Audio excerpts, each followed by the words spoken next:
Okay, so in this geometry problem, we've just got a little triangle here. We've got triangle ABC, and inside it you see we have triangle BDC. And the information we have is that this line DB, which I'll just draw over here, you can't see it, there it is. That one there, that line there bisects angle ABC, and line DC, this one, bisects angle ACB.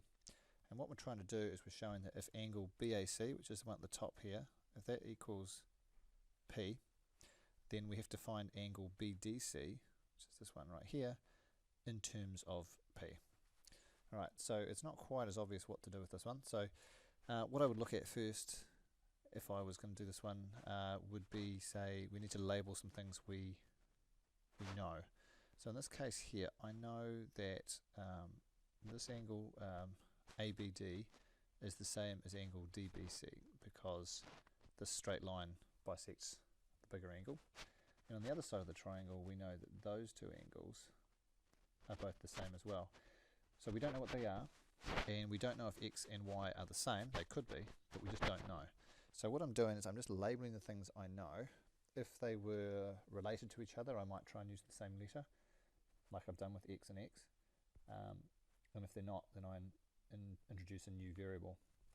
And so now what we'll do is we'll form an equation and just see if that takes us anywhere. So I'm just going to look at the bigger triangle. So if I look at triangle ABC, I know that the three angles there are going to add to 180 degrees. So I've got P at the top, then I've got this angle in the bottom left hand corner ABC, which is actually a value of 2x, and then in the other corner, the bottom right corner, we have 2y, and I know that adds up to 180 degrees, so that's a start.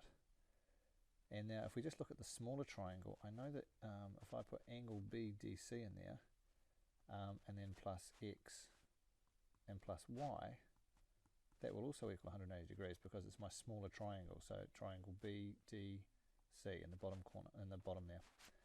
Now what we've got now are two equations that are quite useful. They've got a lot in common, but the thing that I really like is that you notice they are both equal to the same thing. Now if both equations they both add to 180, I know that the stuff on the left hand side over here, all of that must be equal. So I can write a new equation where I can say that BDC plus the x plus the y, not only does it equal 180 degrees, it must also be then the same as this other equation. And so I now just have to rearrange. I can take away an x and a y from this left hand side. So this will now just become 1x and this will just become 1y, and now I have my solution. So angle BDC is actually equal to P plus x plus y, and we've found a solution here in terms of P.